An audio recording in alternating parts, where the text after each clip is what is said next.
नमस्कार, आप देख रहे हैं गांव तक बिहार और मैं हूं सुबोध सिंह। बिहार में राजद के लिए मंगलवार का दिन कहीं न कहीं अमंगलकारी साबित हुआ है। राजद के 5 एमएलसी पार्टी का दामन छोड़ के जदयू में शामिल हो गए हैं। पार्टी इस स्थिति से उबर पाती उससे पहले ही राजद के राष्ट्रीय उपाध्यक्ष रघुवंश प्रसाद सिंह ने भी पार्टी के सभी पदों से जिम्मेदारी मुक्त होने की घोषणा कर दी, जिसके बाद पार्टी में हड़कंप मच गया। उसके बाद राबड़ी देवी के आवास पे पार्टी नेताओं की आपात बैठक हुई, जिसमें जगदानंद सिंह, तेजस्वी और तेजप्रताप भी शामिल हुए। इस दौरान डैमेज कंट्रोल करने की कोशिश की गई। हालांकि बाद में जब मीडिया कर्मियों ने पार्टी नेताओं से इस मुद्दे पर बात करने की कोशिश की तो रघुवंश साहू के मुद्दे पर किसी भी नेता ने कुछ भी करने से इनकार कर दिया। हालांकि 5 एमएलसी के मुद्दे पे सभी पार्टियों ने जदयू पे भड़ास निकाला और नीतीश कुमार के ऊपर कई विशेषणों का इस्तेमाल किया।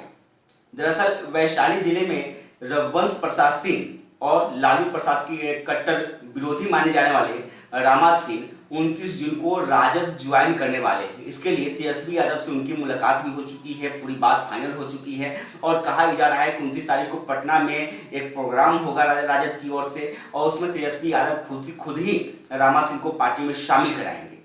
और ये भी अंदरूनी सूत्रों का ये भी कहना है कि इसके बारे में रघुवंश सिंह से कोई राय नहीं ली गई थी, उन्हें विश्वास में नहीं लिया गया था, जिससे वो आहत महसूस कर रहे हैं। और इसी बात को लेकर उन्होंने पार्टी में जिस पद पे अभी हैं वो राष्ट्रीय उपाध्यक्ष हैं, उस पद से उन्होंने जिम्मेदारी मुक्त होने की स्वतः घोषणा कर दी है। उन्होंने ये भी कहा है भी ऐसे फिलहाल आपको बता दें कि रघुवंश प्रसाद सिंह को कोरोना हो गया है, वो पटना एम्स में इलाजरत है। उन्होंने कहा है कि जब वो स्वस्थ होकर बाहर निकलेंगे तो पार्टी सुप्रीमो लालू प्रसाद यादव को लेटर लिखकर अपने रिजाइन की घोषणा करेंगे। लेकिन क्या रामा सिंह के मुद्दा इतना बड़ा था जिससे आहत होकर रघुवंश प्रसाद सिंह ने इस्तीफा देने की घोषणा कर दी? आपको बता दें कि रघुवंश प्रसाद सिंह कुछ दिनों लगभग 3-4 महीने पहले भी वो पार्टी के नेतृत्व से नाराज हुए थे और उन्हें तब सार्वजनिक मंचों पर भी पार्टी की कमियों को गिनाया था।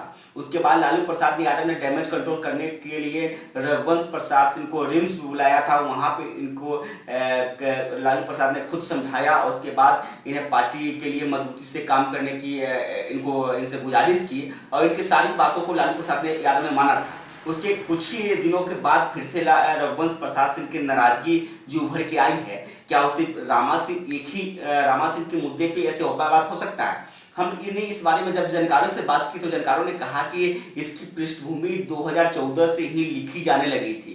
तब 2014 में के लोकसभा चुनाव में वैशाली संसदीय क्षेत्र से रामा सिंह ने रघुवंश सिंह को करीब 1 लाख से अधिक वोटों से हराया था और उसके बाद 2019 के लोकसभा चुनाव में वो फिर बीना देवी से वैशाली में हार गए थे। खास बात यह है कि रामा सिंह और बीना देवी रघुवंश सिंह के स्वजातीय है और जानकार ये भी कहते हैं कि बिहार में रघुवंश सिंह की जो छवि है वो राजद नेता से अधिक बिहार के बड़े राजपूत नेताओं के तौर पर होती है और दो चुनाव राजपूत नेताओं के मुकाबले हार जाने से कहीं न कहीं रघुवंश प्रसाद सिंह के राजपूत नेता की छवि होने के जो उनकी है उसको प्रभावित कर रही थी। और जब 2019 में संसद में जब सवर्ण आरक्षण बिल लाया गया था तब राजद ने इस बिल का विरोध किया था।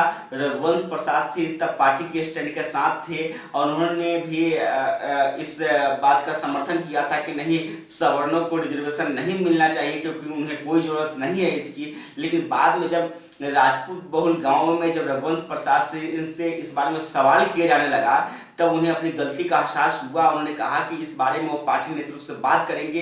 उन्होंने सार्वजनिक मंच से भी कहा था कि राजद सवर्णों का विरोधी नहीं है, पार्टी से कहीं न कहीं गलती हुई है, आप पार्टी इस भूल को सुधार करेगी।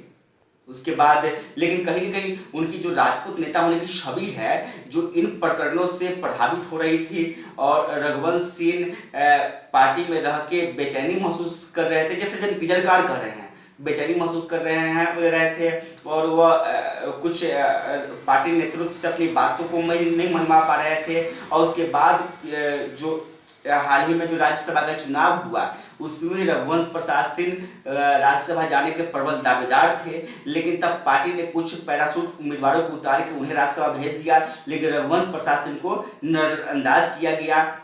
अभी जब विधान परिषद का इलेक्शन हो रहा है तब भी रघुवंश प्रसाद सिंह से कोई राय मशविरा नहीं लिया जा रहा है। पार्टी का जो नया नेतृत्व है तेजस्वी का, वो खुद ही फैसले ले रहे हैं और उसे पार्टी की किसी वरिष्ठ नेता, खासकर रघुवंश प्रसाद सिंह की तो राय नहीं ली जा रही है। उससे भी रघुवंश प्रसाद सिंह खासे नाराज है। रघुवंश सिंह की भी इच्छा जो कहा जा रहा है कि विधान परिषद जाने की थी, लेकिन अभी तक की जो स्थिति है कि उन्हें विधान परिषद भेजने की राजद की कोई मंशा नहीं है। इससे भी रघुवंश प्रसाद सिंह खासे आहत महसूस कर रहे थे और इन्हीं सभी प्रकरणों के बाद उन्होंने पार्टी के पदों से इस्तीफा देने की घोषणा की है। ऐसे आगे उनकी क्या रणनीति रहेगी, वो पार्टी में बने रहेंगे या पार्टी से बाहर होंगे, ये तो वक्त बताएगा। लेकिन अगर सवाल ये उठता है कि वो पार्टी छोड़ते हैं तो जाएंगे कहाँ। अभी जब रघुवंश प्रसाद सिंह की ऐसी छवि है कि हर एक पार्टी इस प्रकरण से खुश हो रही है और चाह रही है कि राजद में से उनकी नाराजगी बनी रहे और उनकी पार्टी में शामिल हो जाए। सूत्रों के मुताबिक ये भी पता लगा है कि जदयू की तरफ से रघुवंश प्रसाद सिंह के जो कट्टर समर्थक है उनको मनाने की कोशिश हो रही है कि रघुवंश प्रसाद सिंह उनकी पार्टी में शामिल हो जाए। उन्हें राज्यपाल कोटे से विधान परिषद में भेज दिया जाएगा और नीतीश कुमार अगर फिर से सीएम बिहार के बनते हैं तो रघुवंश प्रसाद सिंह का मंत्री बनना भी तय माना जा रहा है। लेकिन अगर रघुवंश प्रसाद सिंह जदयू में शामिल होते हैं तब चूंकि रघुवंश प्रसाद सिंह अभी तक संसदीय राजनीति करते रहे हैं और वैशाली निर्वाचन क्षेत्र का प्रतिनिधित्व करते रहे हैं, अगर जदयू में शामिल होते हैं तब वहाँ पे जदयू के लिए लोजपा का चूंकि वैशाली सिटिंग सीट है तो जदयू के लिए लोजपा एक सीट छोड़ देगी, इसमें शक पैदा होता है।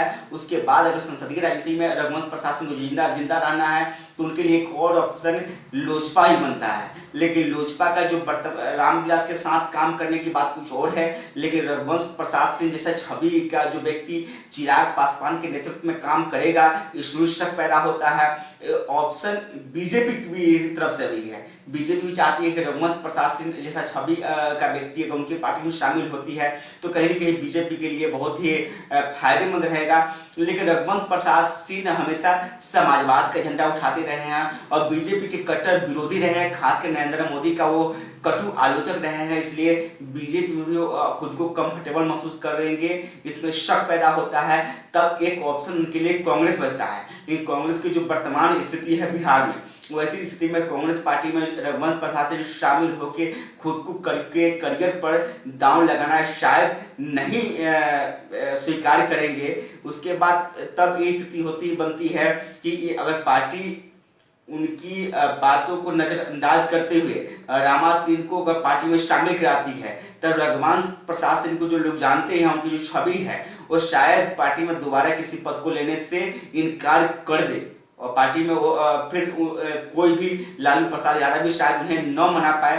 तब उनके लिए एक तरफ कुआं एक तरफ खाई वाली स्थिति हो जाएगी।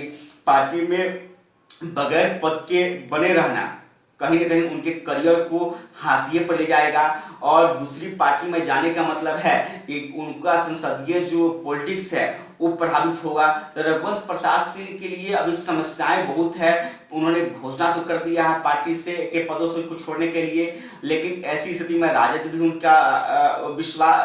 भी उनकी वो अहमियत नहीं रह जाएगी और दूसरी पार्टी में जाने के मतलब है कि रघुवंश प्रसाद सिंह का छवि कहीं न कहीं छोटा होगा और दूसरे पार्टी के जो अन्य नेता है उनके माथत उन्हें काम करना पड़ेगा, जो दोनों ही स्थिति में रघुवंश प्रसाद सिंह के लिए एक खतरनाक स्थिति होगा। ऐसे आपको ये भी बता दें कि जो वर्तमान राजद का नेतृत्व है उससे कई नेता अभी नाराज चल रहे हैं। रघुवंश प्रसाद सिंह नहीं, वैशाली जिले में कभी लालू प्रसाद के विश्वस्त और दाहिना हाथ माने जाने वाले उदय नारायण राय उर्फ भोला राय भी तेजस्वी के नेतृत्व से नाराज है। उन्होंने एमएलसी का टिकट नहीं मिलने के बाद पार्टी छोड़ने का उन्होंने संकेत दे दिया है। यानी कहीं न कहीं तेजस्वी का जो नेतृत्व है उससे वरिष्ठ नेता और खासकर वैशाली के जो भी वरिष्ठ नेता है वो कंफर्टेबल महसूस नहीं कर रहे हैं और उनके अंदर एक बेचैनी है।